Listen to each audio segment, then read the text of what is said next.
انسان کی نظر سبب کی بجائے مسبب الاسباب پہ ہونی چاہیے، کیونکہ سبب پیدا کرنے والی ذات بھی وہی ہے، اور جب تک وہ سبب کو حکم دیتا ہے تو وہ سبب کارآمد رہتا ہے، اور جب وہ اس سبب سے اپنے حکم کو اٹھا لیتا ہے تو وہ سبب بھی انسان کے کسی کام کا نہیں ہوتا۔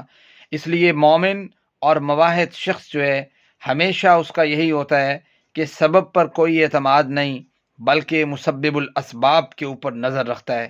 مثال کے طور پہ یہ نہیں کہتا کہ اگر وہ بائک سے گرا اور سیف گارڈ جو ہے آگے جو لگا ہوتا ہے وہ انسان کو بچا لیتا ہے اور بچاؤ ہو جاتا ہے، تو وہ یہ نہیں کہتا کہ مجھے سیف گارڈ نے بچایا ہے۔ زیادہ سے زیادہ وہ یہ جملہ بول سکتا ہے کہ اللہ نے مجھے اس سیف گارڈ کے ذریعے بچایا ہے، یہ اللہ نے مجھے بچایا ہے۔ یہ دو جملے ہیں، اور یہ تو سپرلیٹو بات ہے کہ انسان یہ کہے کہ مجھے اللہ نے بچایا ہے۔ آپ یہ دیکھیں کہ جناب نوح علیہ الصلاۃ والسلام جب اپنے بیٹے سے کہتے ہیں یا بنی ارکب معنا ولا تکن مع الکافرین، اے میرے بیٹے ہمارے ساتھ اس کشتی پہ سوار ہو جاؤ۔ اور یہ کشتی کیا ہے؟ کشتی ایک سبب ہے۔ بیٹا بھی آگے سے کیا کہتا ہے؟ قال سآوی الی جبل یعصمنی من الماء، بیٹا کہتا ہے ابا جان میں تیراکی جانتا ہوں، میں پانی سے بچ سکتا ہوں تیراکی کے ذریعے۔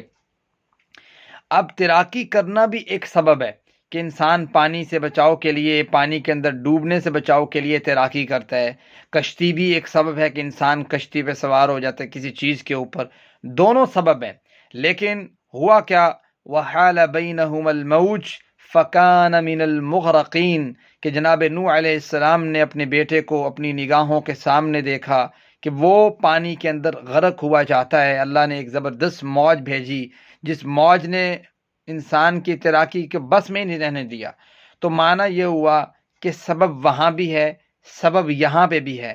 تو جناب نوح علیہ السلام نے کہا تھا لا عاصم اليوم من امر اللہ، اللہ نے جو سبب کے اندر آج قوت و طاقت رکھی ہے بچنا اس نہیں ہے، دوسرا سبب کوئی بھی انسان کو کام نہیں آئے گا۔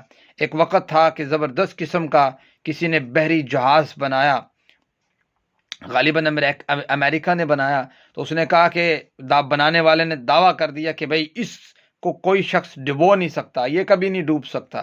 اللہ نے اس کو پکڑا اور ڈبا دیا، اور ایک طرف جناب نوح علیہ السلام کی وہ کشتی، زبردست قسم کا طوفان، زبردست قسم کی بارش، اللہ نے اس کے اندر وہ چیز پیدا کر رکھی تھی، مسبب الاسباب نے اس کے سبب کو سٹرونگ کر رکھا تھا۔ اس وجہ سے ہمیشہ سبب پہ نہیں بلکہ جس شخص نے، جس ذات نے وہ سبب کریٹ کیے ہیں، اس کے اندر وہ طاقت و قوت رکھی ہے، اس کے اوپر انسان کا ایمان اور یقین ہونا چاہیے۔